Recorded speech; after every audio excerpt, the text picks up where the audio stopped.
I thank everyone for joining us today. This is our full task force meeting for July. And just to give a little welcome, we will have a full agenda because today we'll be actually voting on our action plan items that we have presented today. So we'll have this welcome. I'll give a recap of how we got here as a flood task force. We'll have some opening remarks from the co-chairs, both Director Wells and CEO Gaddis. We will have a presentation of the consent agenda action plan for votes, and we have several items there that we'll be voting on in block. We'll talk about our next batch of action plans that will be voted on in our next meeting in 2 months. We'll give an update on the DC insurance options that we've been discussing to date. We'll also have an update on the proposed schedule. We'll have a little bit of a schedule change that will extend the time of this task force convening. And then we'll also close out our meeting with some next steps. Next slide, please. So how did we get here? This flood task force was established by the city administrator in September of 2021. The task force reports to the city administrator through the deputy mayor of operations and infrastructure, that's Lucinda Babers. And she has designated both the CEO of DC Water, Mr. Gaddis, and the director of DOEE as Tommy Wells as the co-chairs of this task force. We had a kickoff meeting that was convened in November of 2021, and we have been off and running ever since. We have about 13 DC government agencies represented on this task force, and we also have 16 consulting members that are comprised of federal and public partners. The proceedings for all of these meetings and all resource information is located on our dcfloodtaskforce.org website, and everything is open to the public. In fact, we've had some separate public listening sessions, 2 of which occurred in March of 2022. And at that point, we were able to gather a lot of input from the public early in this process so that we can incorporate that information as we continue to discuss and hone in on what the action plan looks like for our flood resiliency here in the District of Columbia. So we have 2 action teams, and they cover 9 categories of topics. Residential resilience, they cover topics 1 through 4, or discussion items, 1 through 4, and governance and coordination, and they cover items 5 through 9. And so far, we are more than halfway through this process. We've had a lot of robust conversations monthly, and these flood task force meetings are held every other month. And so right now we are in our July session, and this is our 5th meeting. So the full task force has meetings on a regular schedule. We meet every other month on the 3rd Wednesday. Our next full task force meeting will be Wednesday, September 21st. Our action team members meet every month. The residential resilience meets on the 2nd Tuesday of the month, and governance and coordination meets on the 2nd Friday of the month. Our flood task force final report will be due soon, and that's what we're working towards now with these consent votes. And we will cover all 9 categories of topics with an action plan that will be reviewed after it's fully adopted, but will be reviewed in the future on an annual basis, and we will track the progress of that action plan and continue to discuss any budget implications and also action plan priorities that might be shifted. So with that, I'd like to invite, did Mr. Gaddis join us? Yes, he's here. Great. So with that, I'd like to give an opportunity for CEO Gaddis from DC Water to give opening remarks, and to follow will be Director Wells from DOEE. Mr. Gaddis? Thank you very much, Monty. Sorry that I was running late and was having problems connecting, so I apologize, everyone. Let me start out and try and be brief in my comments here at the beginning. 10 months ago, with the support of the executive office of the mayor and under the direction of the city administrator, Donahue, DC Water and DOEE co-launched this interagency flood task force, which I think was fantastic for the mayor's office to do. And with the commitment and time and expertise 14 district agencies represented on the task force, and in coordination with the communities we serve, we have made it a critical milestone of this initiative. Over the course of this journey, we have identified policies and projects, which is very important that we have identified projects that will adequately inform the residents about flood readiness while equity protecting communities and also the economy from the damage that floods cause, as we saw September 10th. This has been a major, major undertaking for all of us, and I couldn't be prouder of all of our teams from what we've been able to produce thus far. There are several action items and tactics that the task force has explored, and now I think we're at a point where we'll be submitting these recommendations ranging from flood modeling, funding education, and workforce training, which are all major accomplishments thus far as what we've done in the flood task force. What the flood task force has done to date has shown that flooding is a multi-agency issue that requires partnership, and is also one that will take several years for us to implement beyond the life of this task force probably. Again, I will say, I say that, that the work that the task force has done and the recommendations that hopefully will be personalized, as operationalized and personalized, will be an example to other cities across the nation. And we are definitely the leader when it comes to this issue. Uh, Equitably speaking, the aspect I am most proud of is how we are fostering a community support in the recommendations that are established to handle the climate and the social threats of our community and that our community is experiencing. Simply stated, our customers and the community are at the heart of the solutions I think that we bring forward and the ones that we've identified. As co-chairs with Chairman Wells, I am committed to staying engaged with this work. I know each and every one of you are as well, and also committed to our residents across all 8 wards. It's been a great work by the team, and my vote is yes on the 5 action plans being voted on today. So thank you all very much. I'll jump in. Thanks, David. I just want to reiterate that part of our mission and challenge is to be sure that the DC government, other local governments, and the community know that responsibility of flooding is a shared responsibility. It's not just DC Water, and it's not just DOEE. So it's very appreciative that all these different groups have been involved, and that everybody's at the table, because it really does. Any type of resiliency hits everybody. The Red Cross is part of our resiliency. It's we have to be able to deal with the changed climate and a lot more flooding that we're going to see in their city, as we see climate devastation across the world, just as scientists predicted, just as they predicted. And so that means that will be true for DC. Just as they predicted, we will have substantially increased flooding and longer periods of very high heat. So thank you for being part of the solution, and let's get to the recommendations and the work at hand. Thanks, Monty. Thanks, David. Thank you.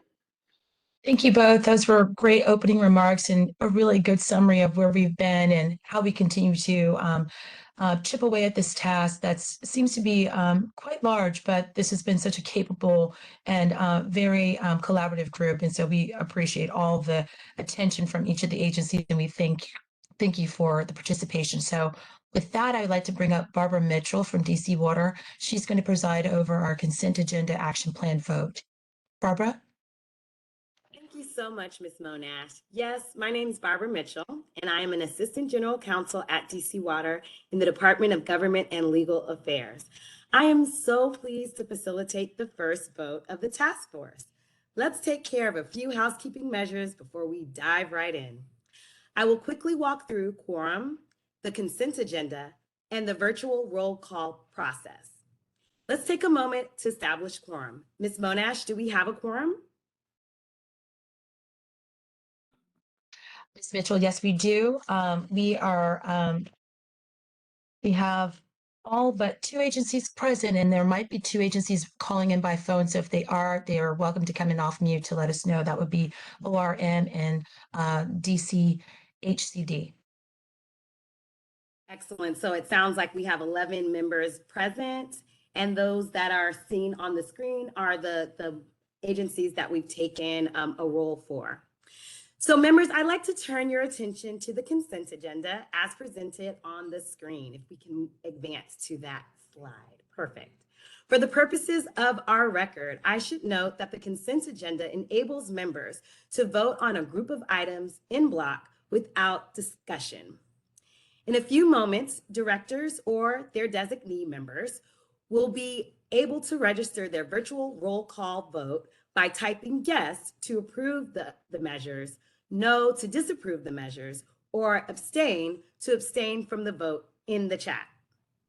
Now let's get down to what the main event is, which is our voting.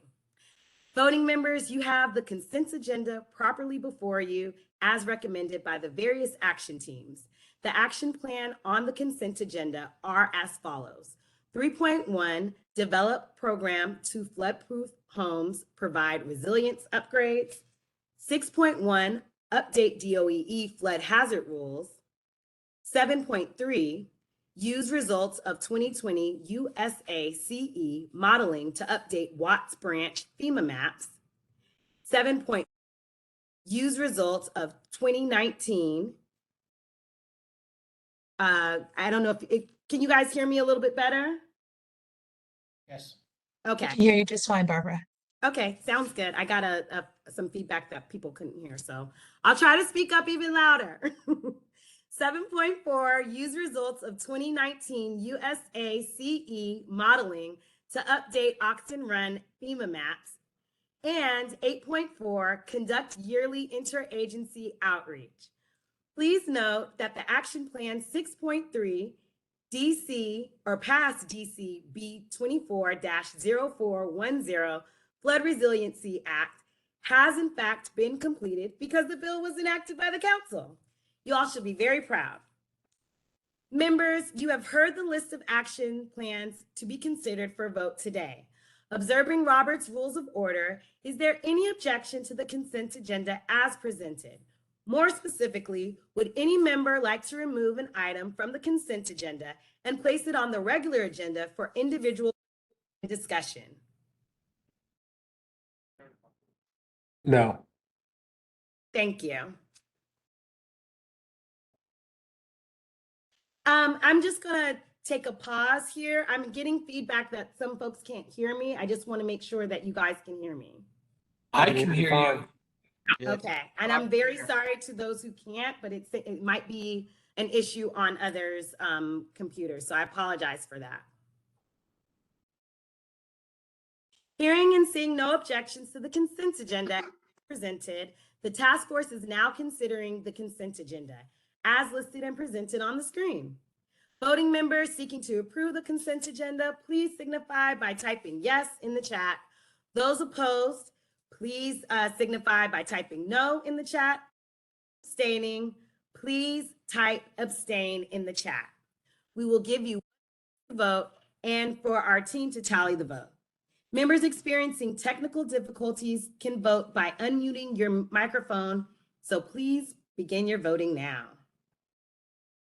And just a housekeeping item, I am seeing a lot of people put into the chat. That's great. Just make sure that in the drop down it says two. Make sure it says everyone so that we can count the votes. And I apologize. I think this is a moment of left. Hears that I'm in double booked in a meeting and the other meeting can't hear the other speaker. So they were not talking about me, but such is life in this virtual world.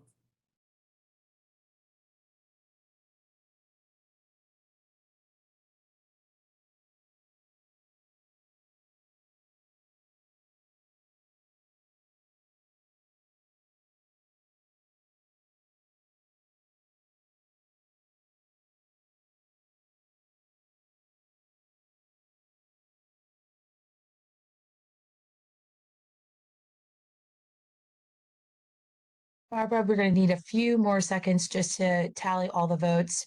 Some folks are actually, we're just matching them up with their agency. So thank you. Please bear with us.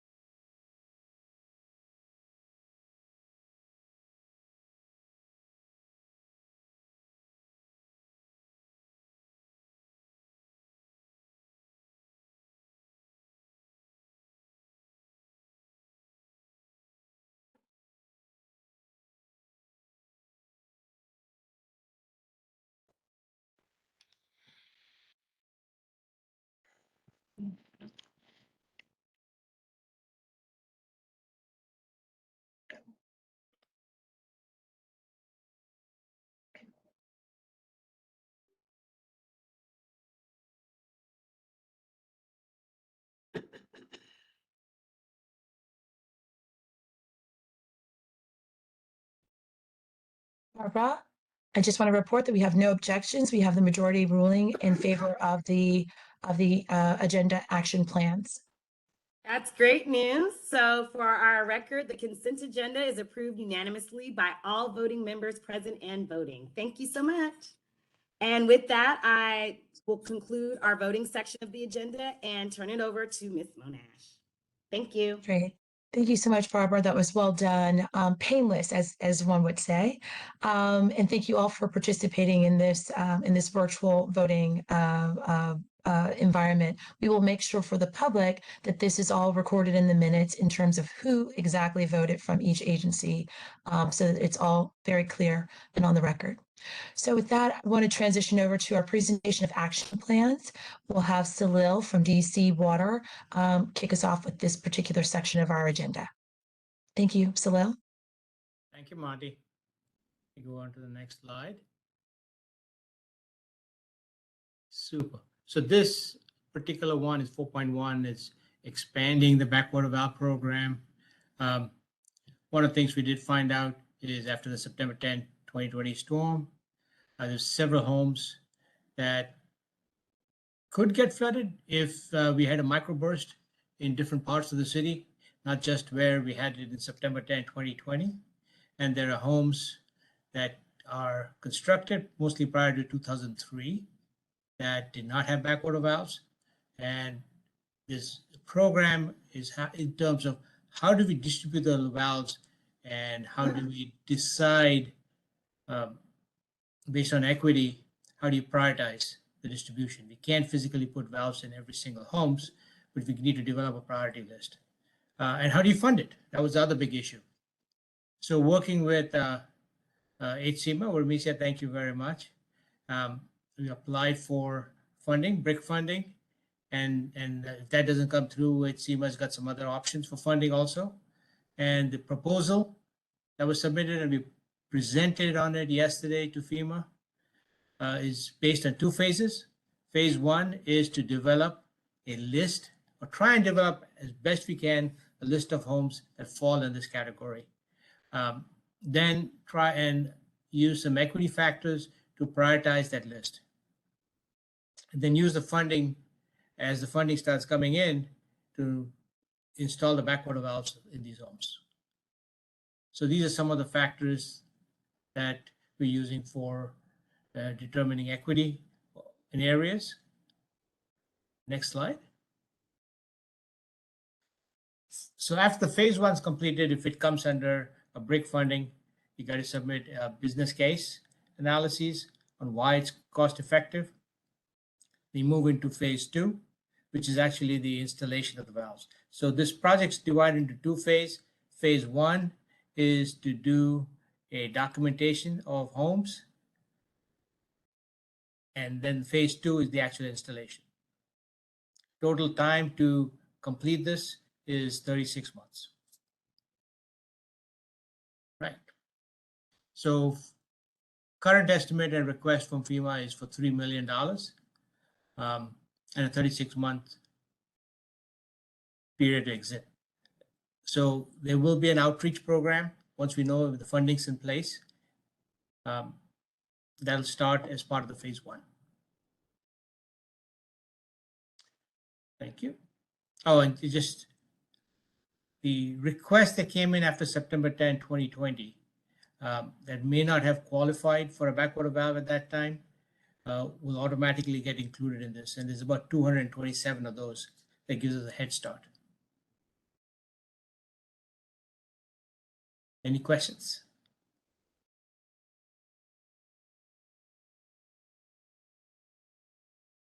Okay. We can always come back to this with these questions. Let's go to the next one. So next one is relatively easy. DCRA has actually done the heavy lift and have taken care of most of this already, almost all of it. That's requiring backwater valve installation in the codes. Next slide. So, and Chris Bailey, I know you're on the line. You can jump in if something here is not quite accurate, but I appreciate all the help you've given us. 2003, the adoption of the 2000 IPC back then is the trigger that basically said if you have plumbing below the rim of the upstream manhole, you are required to installation of backwater valve. I mean, it goes more detail in that, but that's simplifying what it says. So that's the first time it was recognized that even a separate sewer can surcharge all the way up to the manhole. So if your plumbing is above the top of the manhole and the sewer surcharges, it relieves itself through the manhole. It doesn't go back into the homes. But if the plumbing is below the top of the manhole, the relief is into the home itself, which is what causes the flooding, and a backwater valve is required. Next slide. So starting with 2013 and subsequent plumbing codes, this has been incorporated into there. The difference in DC is there are additional specifications beyond what's in the IPC, and that is fantastic what DCRA has done to add those in there to permit installation where there are sump pumps and a few other accommodations, which isn't in the IPC, which really makes it easier for homeowners. So really good job, DCRA. Next slide. So as those codes get reviewed and new updated code get added every several years, these provisions 71235 and 715 need to be added in with every code that's updated. And I'm sure Chris is better equipped to use the right terminology for what I just said, but DCRA does a fantastic job in making sure it's included. So it's already taken care of. So from an equity perspective, this benefits every single resident in DC. There is no more budget issue, and it follows the DC code update cycle to make sure the provisions get included in every code, every update. And all the DCRA work goes through a public review cycle in any case. So it's addressed there. All right, thank you. So just to add on the back, Please. we are going to move forward and provide these in the next code cycle. DC is going through this review and open comment period. We'll have another one in September of this year. But what we're going to do is make sure that these previous additions to the code keep moving forward. It's a DC code requirement, not necessarily an international code requirement.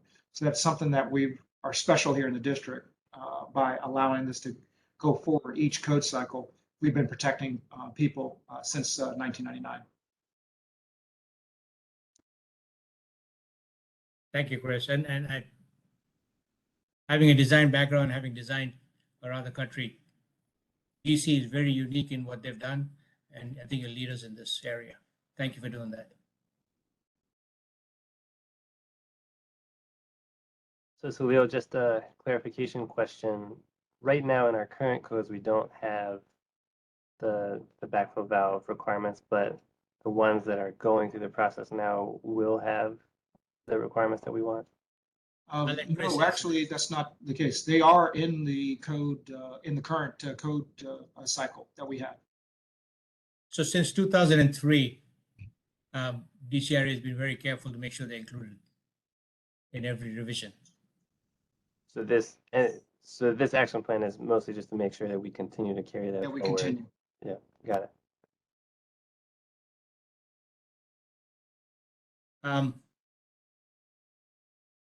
Chris, separately, we talked about the maintenance code, plumbing.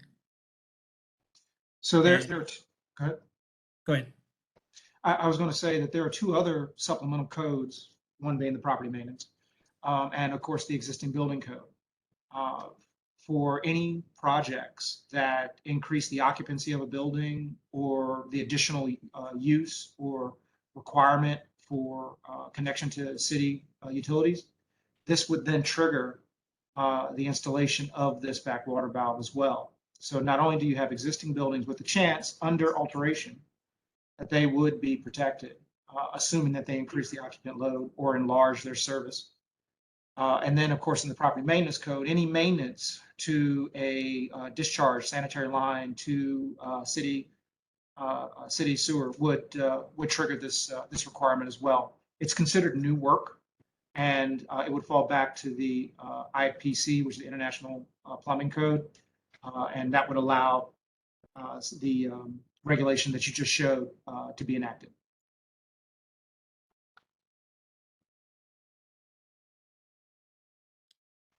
So from DCRA perspective, from what we've been able to find out, they've done a phenomenal job in covering this.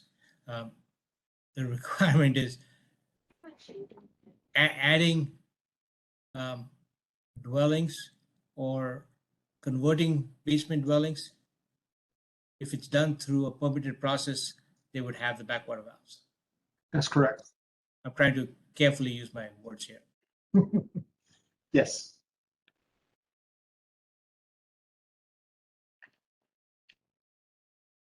Next slide.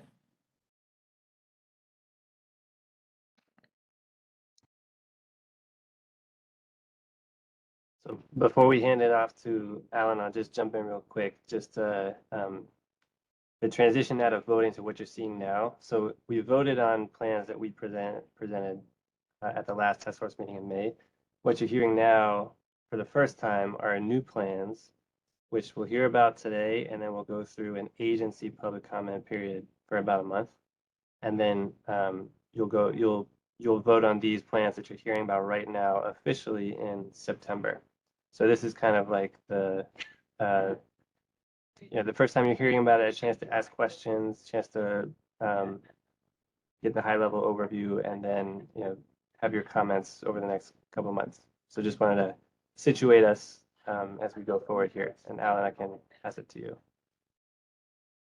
Thanks, Nick, and thank you for situating, because I think this is going to be probably a very large one for agency comment in the next couple of months. So this action, the goal is basically to develop a comprehensive list of capital projects that are directly or almost directly related to flood resilience across agencies.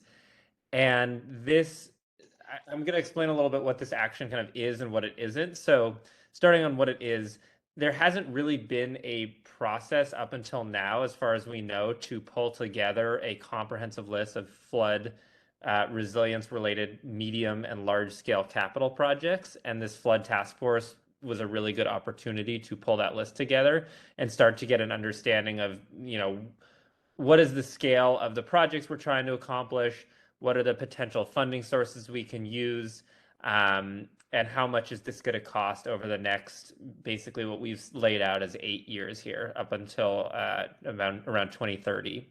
And so over the past few months, as many of y'all have seen, we've been pulling together a list of current and future or proposed projects and try to assign them a rough cost and timeline. And when we say timeline, we basically mean like the earliest construction start, the earliest time that this project would start in construction, as well as the lead agency or organization that would be taking this project on or is currently taking this project on. What this action isn't. So we are not yet going to do kind of a full prioritization of like what are the most important projects, because that is going to take more time.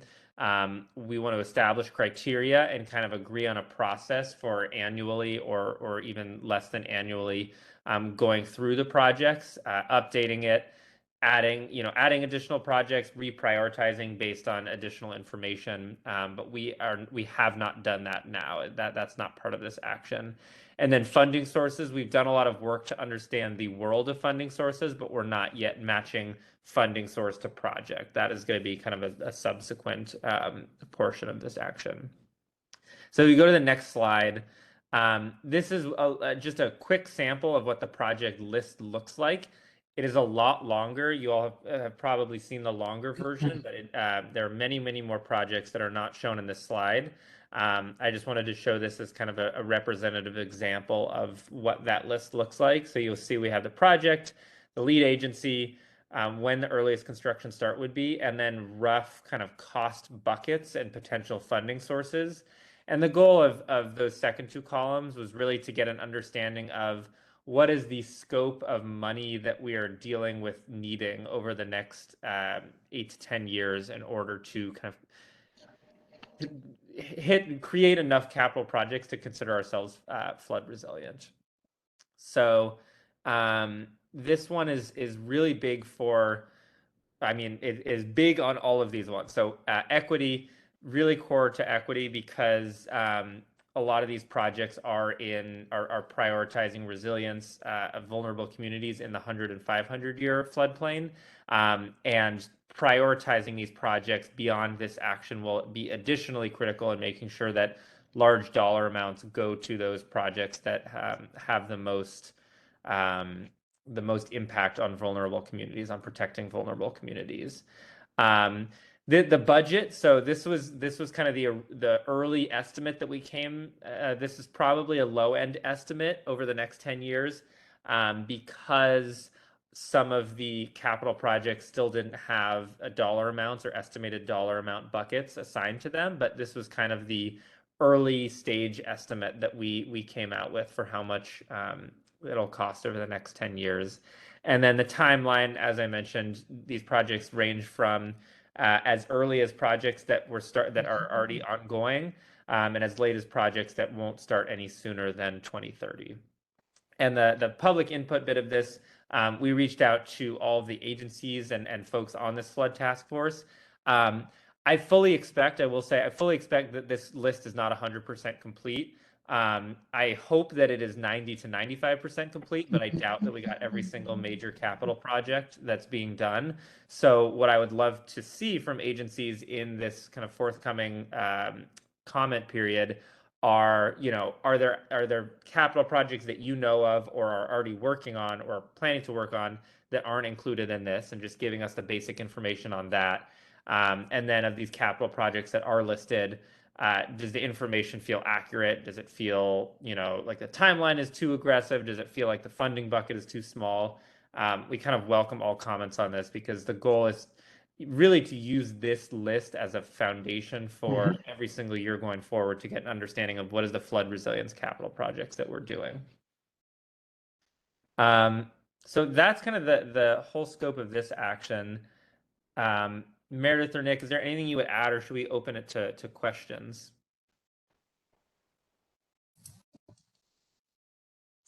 Yeah, I'll jump in. I think for this particular action plan, it is a list of projects, and it is some just very basic elements of the project. So when we vote on this plan, when we vote to approve this plan, we're not necessarily voting to endorse all these projects. There's still work to do. Part of the action plan is developing criteria to determine how we prioritize the projects.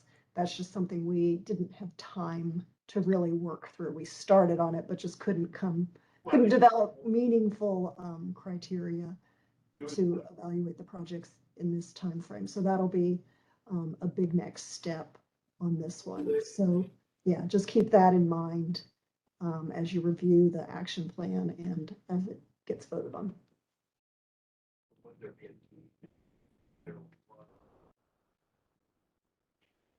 Thanks, Meredith. Yeah, in that case, I'm happy to take any questions. So this is Philip Barlow from DISB.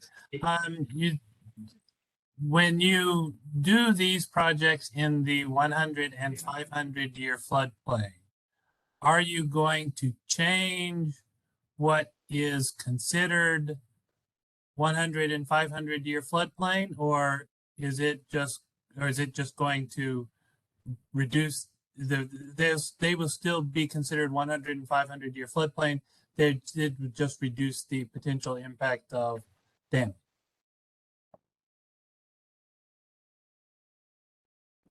That's a great question.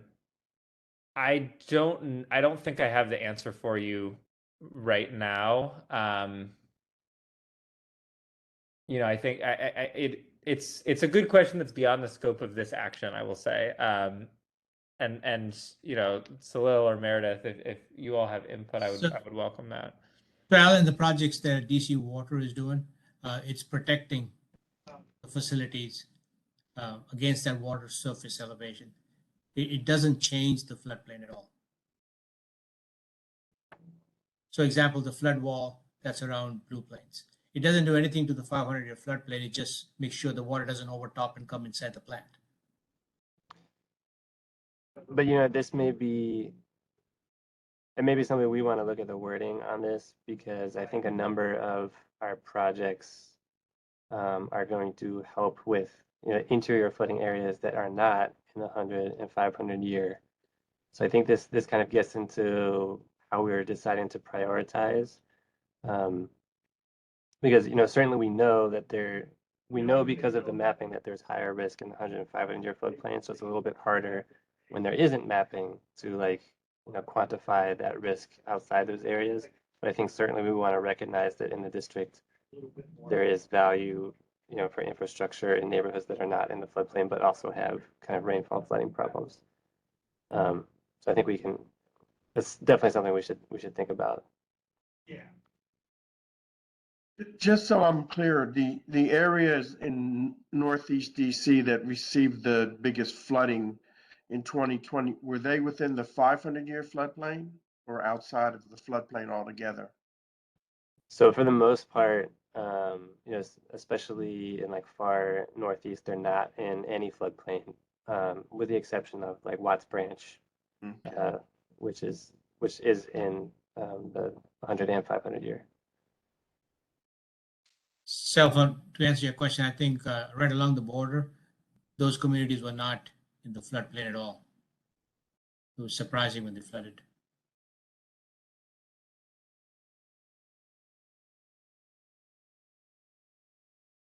Yeah, I'll also add that there's different projects are going to have different effects depending on what we're trying to achieve. So in some cases it may change maps, in other cases it may not. Also, just to comment more on the funding, we know that these projects have huge price tags, and we are looking through another one of our action plans at potential funding strategies, and we'll talk about that a little bit more in the next meeting in September.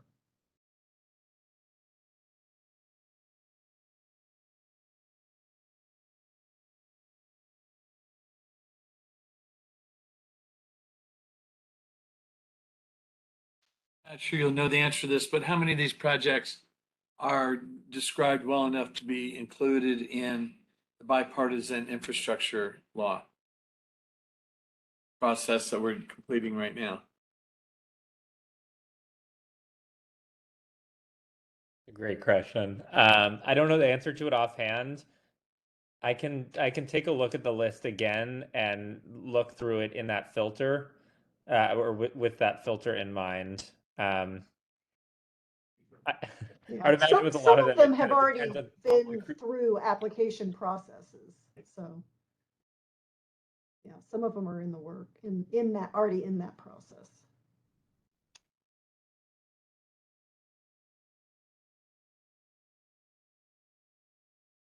Maybe that's something we could flag.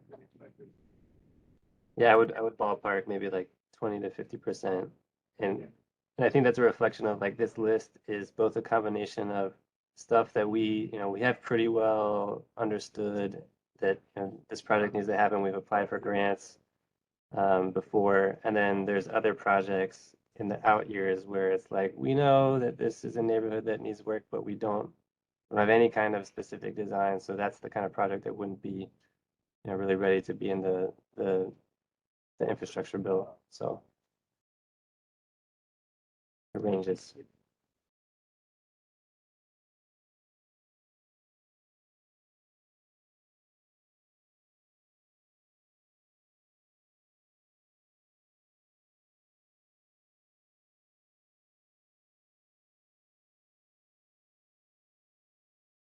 Maybe I can just wrap up here then by just saying I imagine there will be a lot more additions and questions and comments on this action, but so please take a really close look when this does go out more broadly, because it's a long list, but it's really important that we get it right.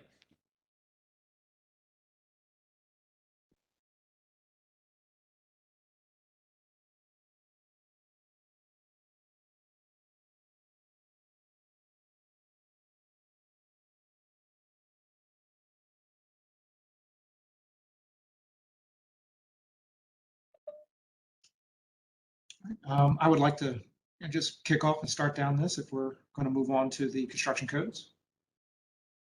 Yeah, go for it, Chris. Thank you. All right. So we keep on moving. Codes keep on changing. New innovations, new issues, things are perpetually in motion, and the codes have to adapt, and be changed to meet those.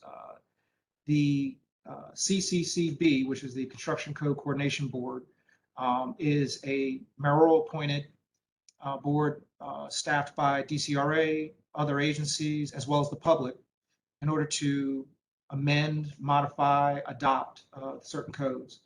And in doing so, the international construction codes are modified by the DCMR, which is the District Municipal Regulations. These municipal regulations are what we go by, to do reviews and specifically to protect the built environment. With that, as mentioned earlier, we are updating to the new 2021 cycle of the construction codes. These construction codes are being modified and will be adopted, hopefully in the next year, so that we can be somewhat on the same timeline as they come out in real time. And in doing so, the updates will include the previous provisions that were carried forward so that we can maintain the same level of protection. Can we move to the next slide?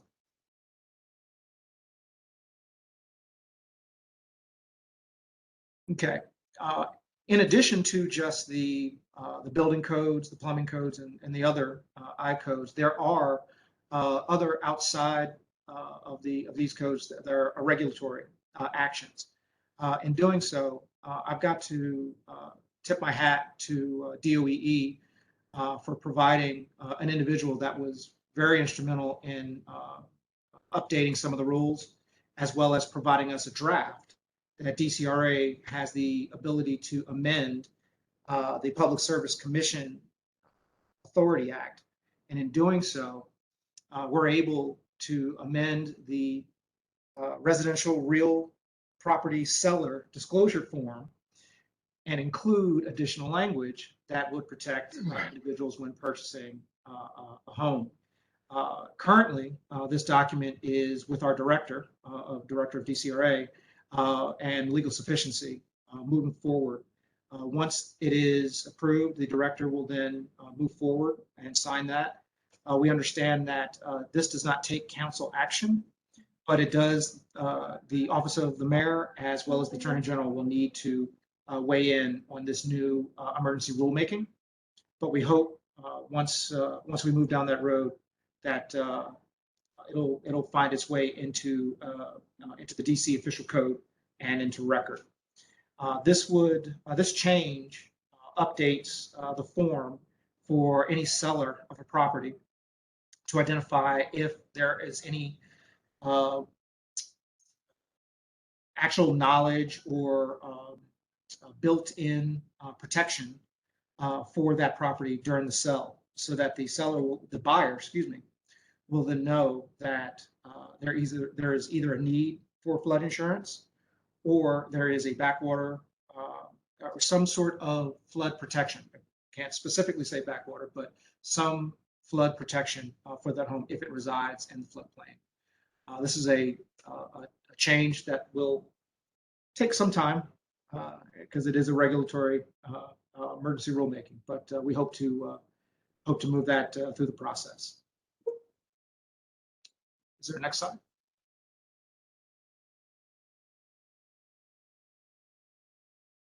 I think that might be it. Yes.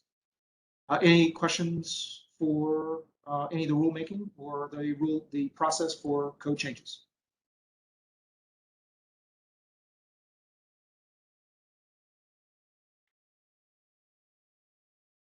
Okay. I forgot to mention the gentleman's name. It was Martin Koch was the individual that helped us immensely with that change. I wanted to name him personally. Thank you.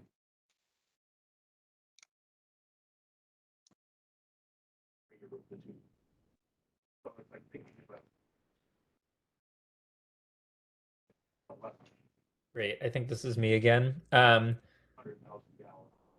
This one is going to be much quicker. So this action is just on updating the MOU for the DC Silver Jackets. It was last signed in 2014. And I guess as background, I think we talked about this in an earlier meeting. Silver Jackets are an interagency group that works on flood resilience long-term in the district. It includes federal agencies, local agencies, academia, et cetera, and they meet on a regular basis.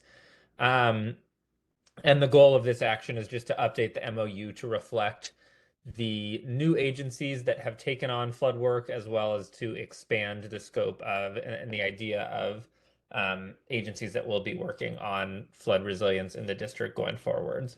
And as well to amend some of the agencies that were signed on that may no longer be needed.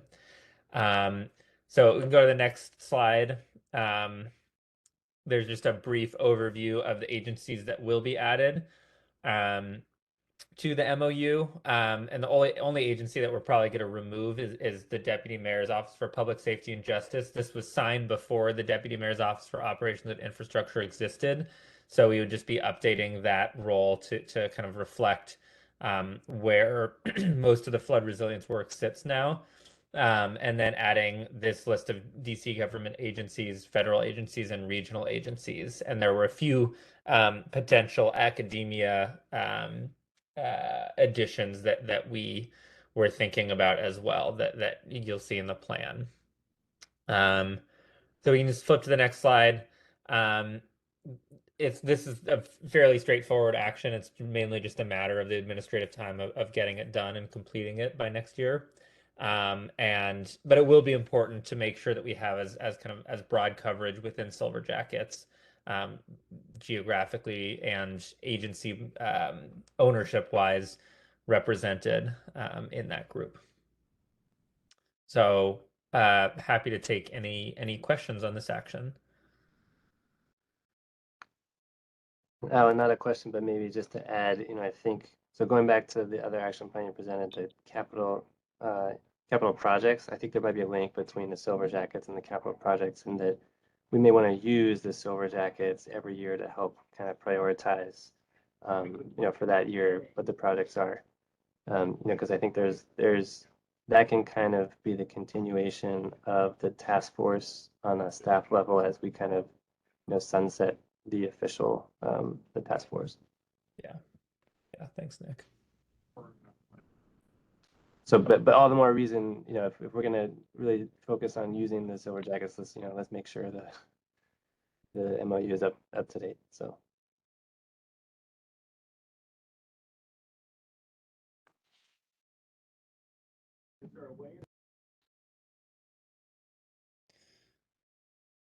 All right. Do the Silver Jackets work on areas where there's no federal interest? Yes. Okay.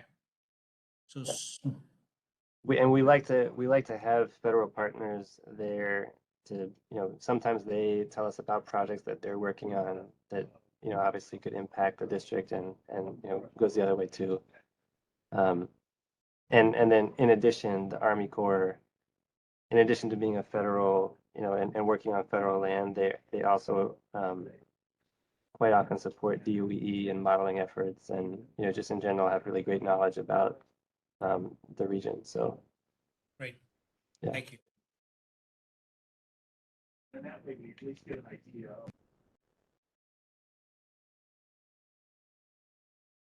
All right. Well, thank you. I think we can probably go to the next action.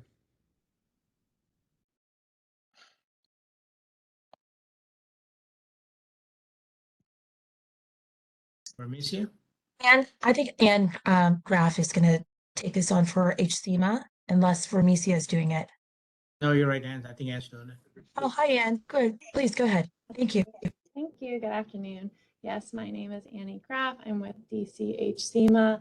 I am a mitigation planner in the Resilience Bureau. So I will be speaking on behalf for this action 9.3 for the installation of flashing warning signs, as well as flood sensors in areas around the district. So the inclusion of flood sensors in this action is due to the following of September 10th flooding, the need for installing equipment that will assist in emergency management efforts has been identified multiple times, and as well as we're finding the procurement and installation of sensor equipment parallels those of the signs.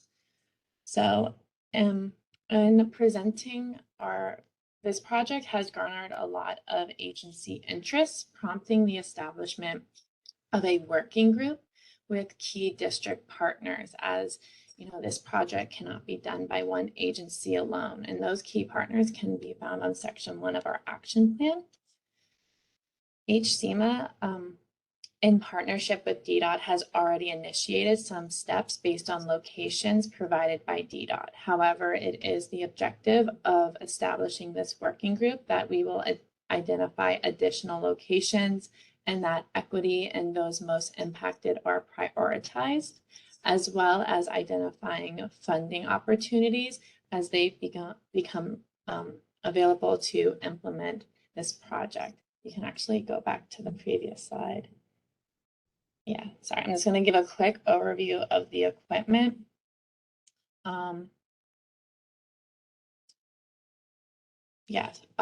To finish with the objectives of the working group, sorry. So another objective of the working group is that we also want to identify locations where gauges or other similar equipment has been installed.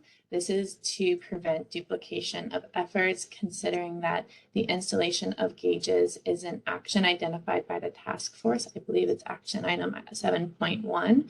So the task force would need to coordinate with the owners of 7.1 to ensure that those duplication of efforts are avoided. These efforts of sensors and signs will inform on other action items targeted by the flood task force, such as action item 9.1 regarding the establishment of early warning alert systems, 9.2 updating and establishing procedures and agency roles in emergency flooding response, as well as 5.1 to develop a listing of capital projects. So for the equipment, based on our prior market research, our ideal vendor would be able to provide 2 different equipments based on location needs. So the first would be the flood warning signs that would be installed in flood-prone intersections. They would be equipped with sensors positioned at target water levels. So when those sensors get wet, they function as a switch that sends power to LED warning lights, triggering them to begin flashing so commuters in real time can know that water levels are too high and to turn around. And those lights will continue to flash until water eventually recedes, in which the lights will turn off. And ideally, these sensors can also be able to send alerts through, via Alert DC and hold water measurements for data acquisition systems, which tie perfectly into action item 9.1. Secondly, For the second equipment, ideally the vendor would be able to provide flood sensors that could be installed in flood-prone locations near bodies of water. These sensors could continuously report on water levels. So when water levels rise, the sensors will automatically send warnings in real time through Alert DC to residents and district response agencies that flooding has occurred in a particular area. The flood sensors would also be able to collect water levels for data analysis and for future flood mitigation strategies and projects, which in turn inform on actions 9.1, 9.2, and 5.1 as well. So you can go to the next slide, please. Thank you. So this project would meet equity initiatives and that locations will be prioritized in areas that have previously been severely impacted by flooding, along with other equity considerations, as well as when funding is made available to install the equipment. As I said, HCMA in partnership with DDOT has initiated some steps based on locations provided by DDOT. And since these locations provided by DDOT are in the right of way, DDOT is the authority agency responsible for implementing that equipment. Therefore, we must adopt DDOT's procurement process. So they have added a task order to an existing contract with a contractor who will then perform market research to identify an equipment vendor, and then they will procure and install the equipment. At this time, that specific equipment vendor has not been identified. However, DDOT's contractor was able to provide a cost estimate for procurement and installation at those 15 locations they have provided, which is around $1.5 million. However, this budget will increase as additional locations are identified. HCMA was able to identify a funding opportunity via FEMA's HMGP. We are able to allocate roughly $400,000 to $500,000 to this project, which is an amount that would help be able to install equipment at about 4 or 5 locations. We are applying for that funding, so we anticipate to secure that funding in the next couple of months and begin early installation early next year. Regarding addressing the public, we will be utilizing DDOT's already established process to address any public input. So to recap, we are now submitting an application for FEMA for HMGP funding to secure that funding in the next few months for installation early next year. We will be hosting our kickoff meeting with the work group in September to achieve the objectives I have mentioned above, including finalizing 4 or 5 locations to be this project's proof of concept and to establish a rhythm for future installations when funding does become available. So that is all. If you have any questions, I'm happy to answer. Thank you. Hey, Ann, this is Salil. Great, Yeah. great job presenting. Would this qualify under a question Director Wells asked? Is this ready for infrastructure funds? It appears that we know the locations, we know what needs to go in. So these projects should be ready, right? In case those are available. And Meredith and Nick can jump in. They may have already applied for infrastructure funds for this. So we have not applied for infrastructure funds. In regards what exactly goes in, we still haven't identified the specific equipment and the vendor that would provide the equipment.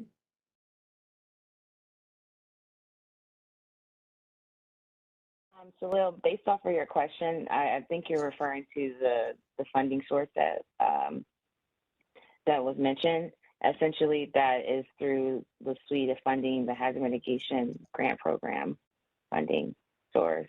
So we're leveraging our federal partners at FEMA for that funding. It's not connected to the infrastructure funding. Right. Let me say that. That's fantastic. I know you're looking at that and you've got some money from there. But I also understand that there's a fair amount of money going towards DDOT from the infrastructure funds.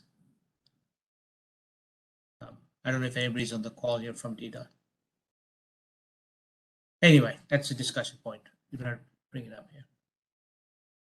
Since these are in DDOT right away and it is their project. I believe Ravi is on the line from DDOT. Ravi, are you able to come off mute and join us? He's not on anymore. Okay, all right.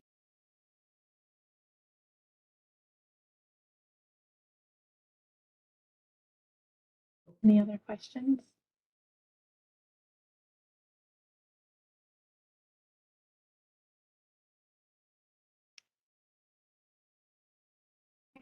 I'll take silence as no questions, but you can always reach out to me if you have additional questions or comments.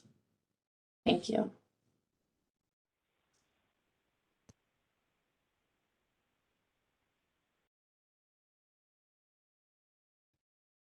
Okay, great. So to update our insurance options, we're going to have Philip from, I'm not sure if it's Edmonds or Barlow from Bisbee to join us.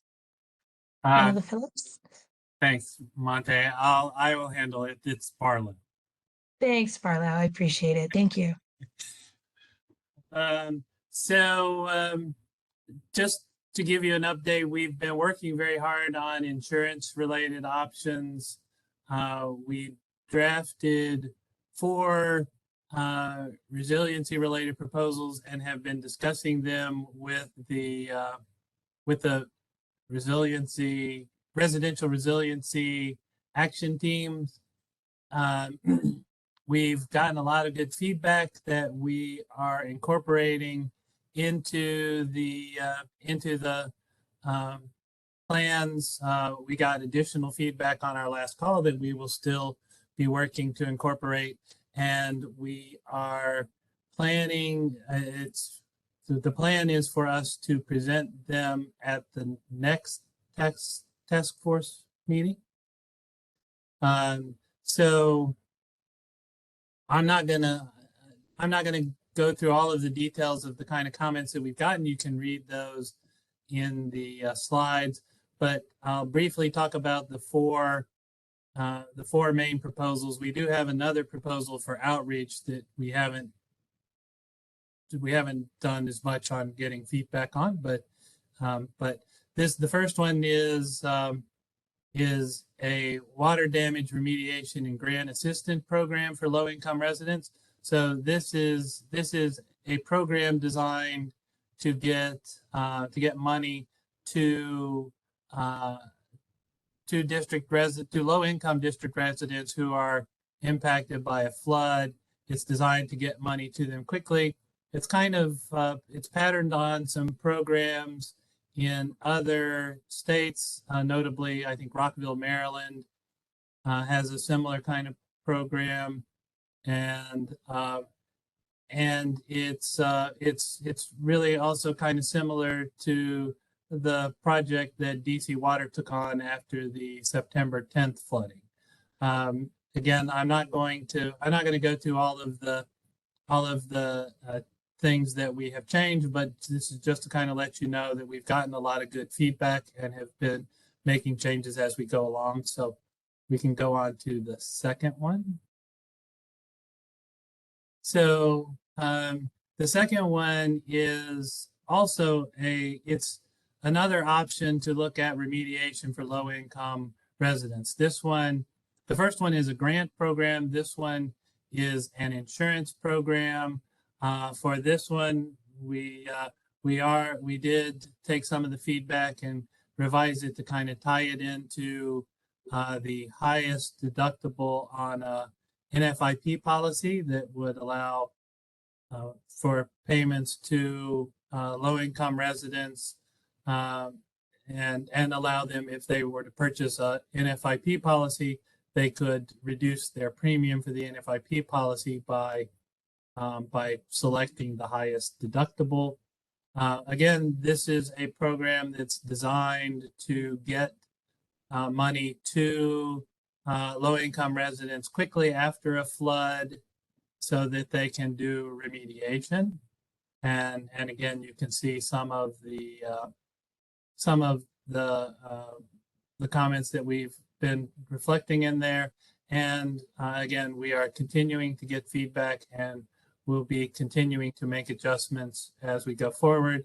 At some point, we'll have to make a decision whether we want to settle on one of the two remediation programs or move forward with both of them to get comments and see which one makes the more sense. But I think for the time being, we're going to continue to work on both of them, even though they are both targeted at the same goal. Two other proposals that we had were not for flood policies, but for homeowners policies to address the kind of water damage issues that are covered or potentially covered by a homeowners policy.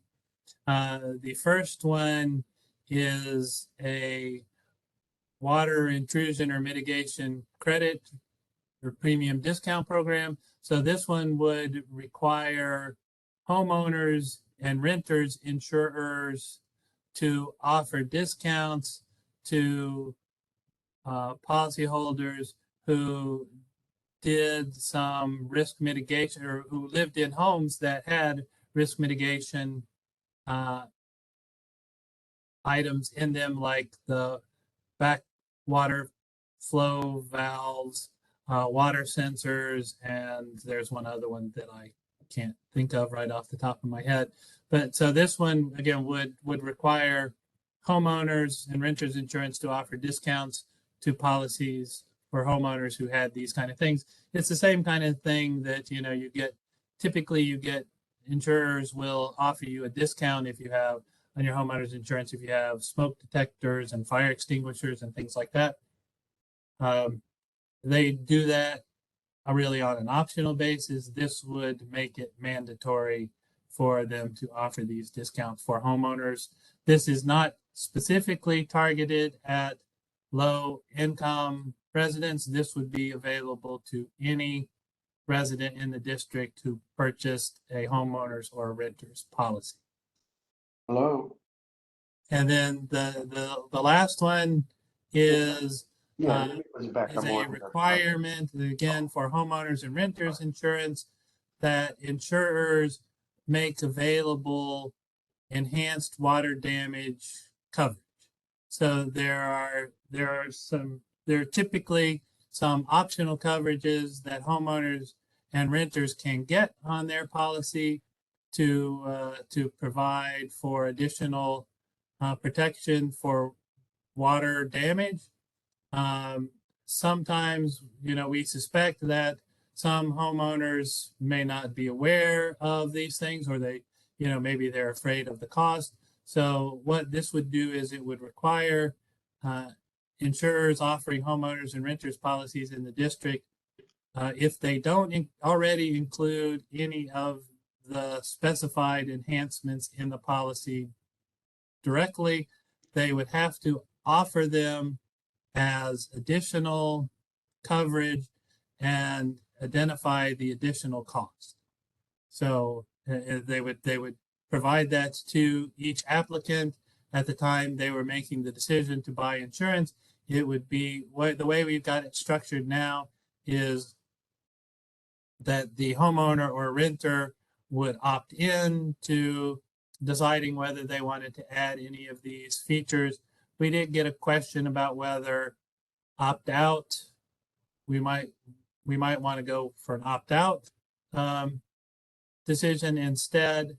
But given the fact that these do add to the cost of the coverage, we currently are opting to leave it as an opt-in, but we will monitor that and see what the uptake is, and if it doesn't seem like many people are opting in, then we might want to revisit that. So those are the options that we are currently close to being finalized and ready to present at the next flood task force meeting. We still are discussing some other insurance related items that we may want to consider addressing as well, but those are still farther down the line in terms of development. So I'm happy to take any questions that anybody has, and if I can't answer it, I think one of the other DISB staff people who's on this in this meeting can address it.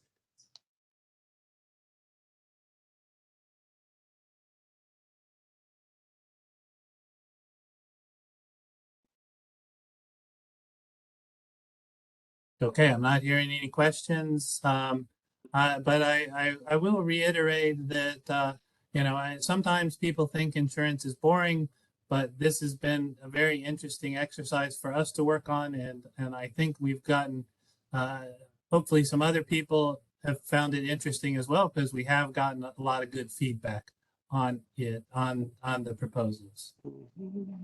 I think that there's nothing boring about insurance. We've had the most robust conversations around this insurance idea and option. So I think what you're hearing right now, the silence, is that everyone's really they really appreciate the thoughtful detail, and you've probably just kind of covered a lot of the bases. But I will give one more chance if anybody has any thoughts. And you're always welcome, of course, to reach out offline as well. Let me jump in. Phil, thank you very much. It was a great presentation. Good to see you. How much of this mimics any other city jurisdiction that is in a similar situation? Again, we have looked for other programs that are doing similar things, really mostly on the two remediation programs. I'm not aware of anybody. We haven't really spent a whole lot of time looking for the other two. I think those are more straightforward things. Okay. But on the first two, again, we have gotten some information about programs like the first one, the grant program. Again, we did do some research and based it on a couple of programs. I think one was in New York State and the other one was in Maryland that offered a grant program, and the other remediation program. We've learned about some of the things that are being done. We had some people who have attended our residential resilience task force meetings from the Wharton School, I believe, who are very knowledgeable about this, and they have told us about what is being done in other states. I think I want to say again some other places in New York, and so we have looked to their expertise to help us shape these things that are kind of geared towards the district. But yeah, we are looking to see what else is being done similarly as we design these. And Phil, have you determined if any of the options trigger the Anti-Deficiency Act? That's not something. No, that's not something that we have looked at. So, can you say more, Director Wells, on what the concern? That's it. I just want to know if it triggers the Anti-Deficiency Act. If they'll just do a review of that to see if these are options we can choose from. But obviously, if it triggers the Anti-Deficiency Act, it'll knock an option out. So I just want to know if they're reviewed through that. So I think, I mean, we have tried to structure the programs where the cost of them, although admittedly work will need to be done to determine the cost, but we have tried to, as we develop the programs, think about things that make the cost more fixed and determinable. So I think it's something that hopefully as we finalize these things, again, it is part of our goal to make it something that we can reasonably budget for. So I think to help us prevent having an issue, but we haven't specifically tried to address that yet. Thanks, Phil.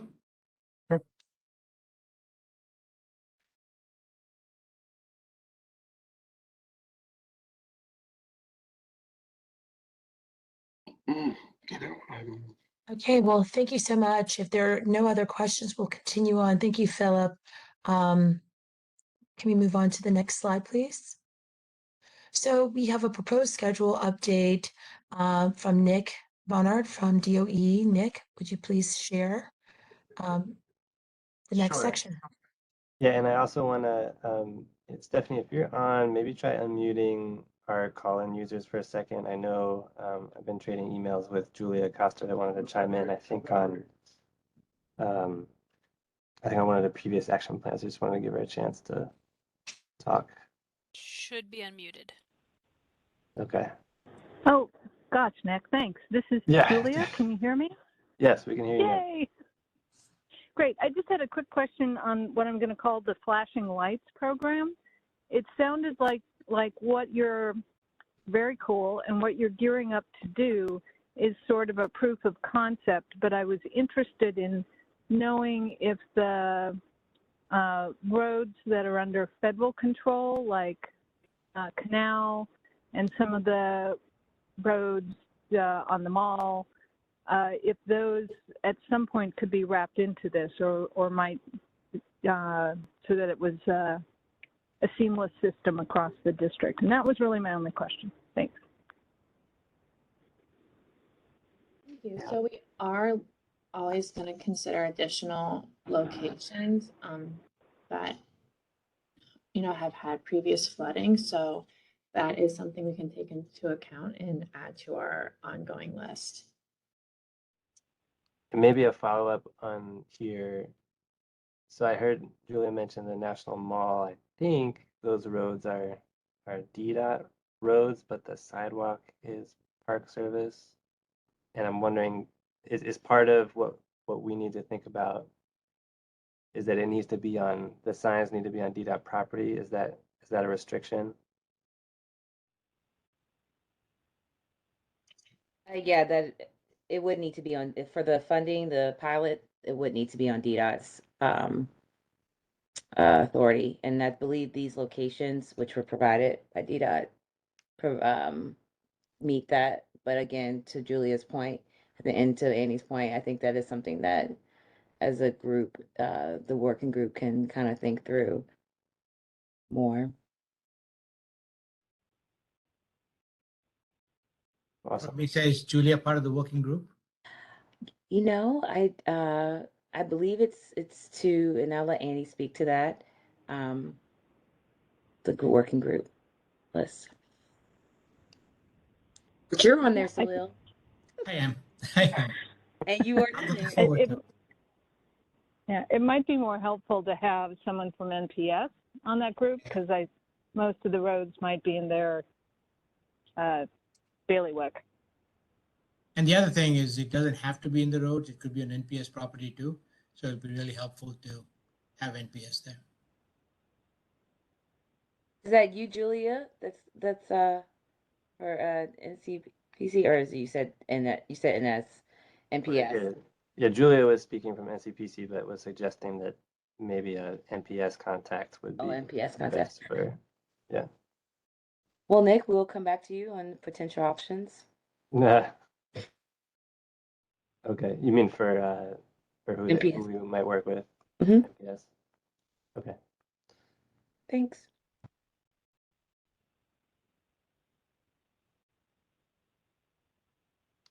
All right, so I'm going to close this out. And since we last spoke, we kind of shifted how we are planning to do all of the approvals of the action plans. And I just wanted to kind of go over that so that everybody knows. So what you see on the screen right now is kind of what I call the approval cycle for one action plan. And the approval cycle kind of spans three different 3 different full task force meetings, so it takes quite a while to actually, present and approve it. So, for example, the plans that you approved today, that's kind of, they're in this, first batch of action plans. So in the May meeting, we presented those plans for the first time. In today's meeting, which you see highlighted in blue, we did what we call an initial vote.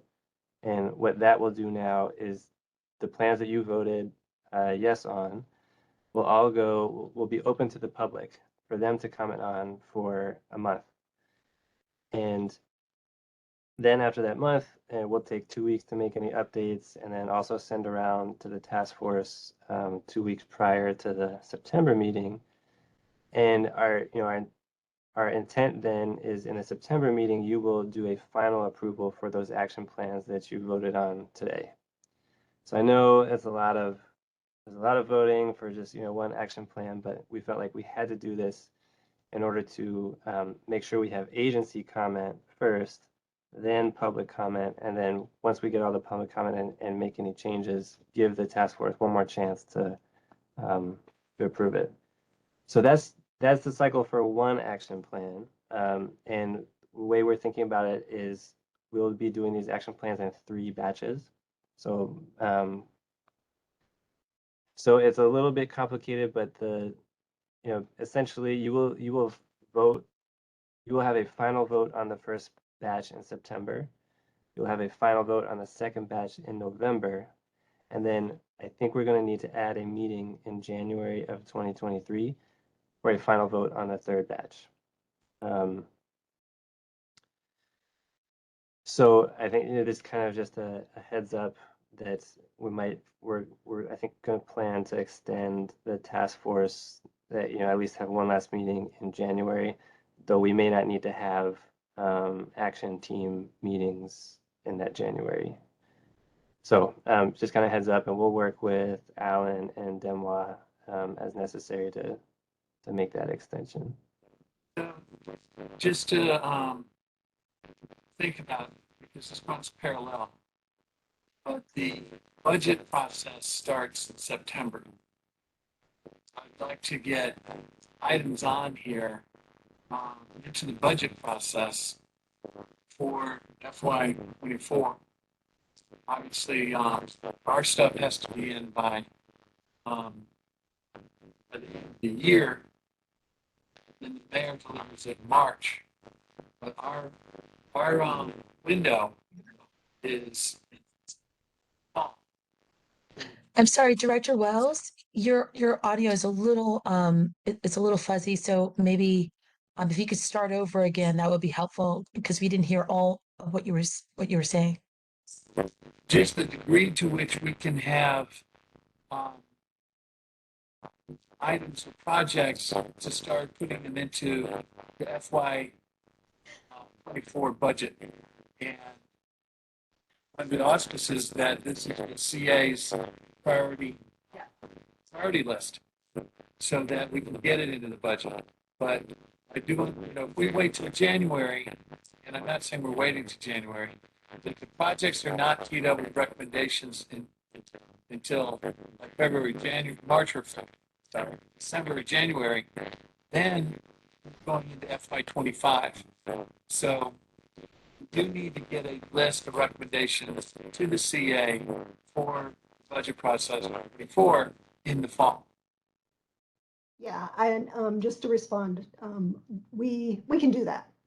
Yeah, so for we'll have drafts of all the action plans by the end of September or middle of October. So we will have lots of recommendations, plans, budget proposals ready to go and be submitted through the FY24 budget proposal towards the end of the year. Yeah. Yeah. That final, they're just going to be making their way through reviews and votes, the latter half of this year, but we'll have all the ideas out there by September. Like, effectively with the way in this one section. And the whole thing.